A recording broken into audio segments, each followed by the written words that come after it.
রেস্টুরেন্টের মতো আপনারাও বানিয়ে ফেলতে পারবেন কাবাব। তবে এটা অনেকেও কিমা বলেন, কেউ কেউ আবার কাবাব বলেই চিনেন। তো এটা আমি বানানোর জন্য আমি কি নিয়েছি, এখানে 500 গ্রামের মাংস নিয়েছি। আর এখানে যেগুলো উপকরণ নিয়েছি দেখতেই পাচ্ছেন, এটা হচ্ছে আলু নিয়েছি দুটো ছোট ছোট পরিমাণে, 4টে নিয়েছি পেঁয়াজ, আর কাঁচা লঙ্কা প্রায় 8-9টার বেশি নিয়েছি। আপনারা অবশ্য তো মিহি করে কিন্তু আমি এগুলো বাটি না, এগুলো দেখতে পাচ্ছেন ছোট ছোট করে একদম ছোট ছোট সাইজ করে আমি নিয়েছি। এরকম করে নিলে পারে কিন্তু জিনিসটা খেতে অনেক সুস্বাদু হয়। আপনাদের সেরকম এই সাইজগুলো একদম হ্যান্ড কাটার থেকে করে নিয়েছি। আপনাদের যদি সেরকম হ্যান্ড কাটার হাতের সামনে না থাকে, আপনারা অবশ্যই মিক্সচার মেশিনেও পেস্ট করে নিতে পারেন।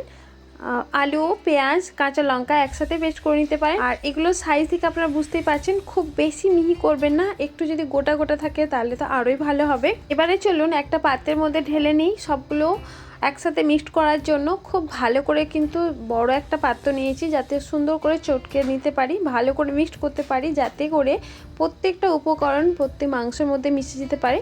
আচ্ছা, এখানে আমি মশলা নিয়েছি লঙ্কার গুঁড়ো, হলুদ গুঁড়ো, মিট মশলা, লবণ, পরিমাণ মতো অবশ্যই লবণটা দেবেন, জিরে গুঁড়ো, আর আপনাদের হাতের সামনে যদি গরম মশলা থাকে গরম মশলাটা দেবেন।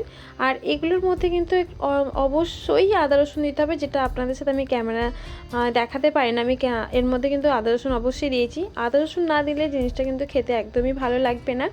আর আমি এটাকে পুরো ভেজে নেব কাঠের উনুনে। কাঠের উনুনে কিন্তু আপনারা যদি কাবাব বানান এত সুন্দর সুস্বাদু হয় ধারণার বাইরে।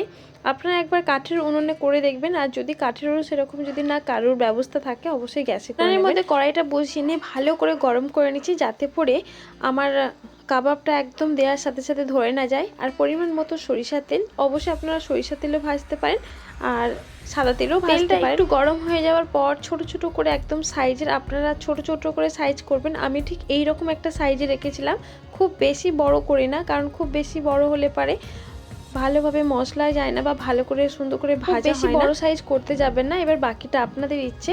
আর এই দেখুন ওইদিকে কিছুটা ভাজা হচ্ছে, আর আমি আস্তে আস্তে এগুলোকে কাবাবের সাইজ সুন্দর করে সাইজ এগুলো হয় একই সাইজ করার জন্য এগুলো এক হাতে কাজ করে সেরে রাখলাম। আর একটা একটা করে আমি ভেজে নেব। সব কিন্তু ভাজা প্রায় কমপ্লিট হয়েই গেছে। আর আমি উনানে যেহেতু করেছি একটু ভারী করে ভাজা করে নিয়েছি, এটা কিন্তু করলে অনেক সুস্বাদু আর মজাদার হয়ে ওঠে। আমার রেসিপি যদি আপনার ভালো লেগে থাকে অবশ্যই একটি লাইক, একটি কমেন্ট করতে একদমই ভুলবেন না। আবার দেখা হবে কোনো আরও একটা নতুন রেসিপি নিয়ে।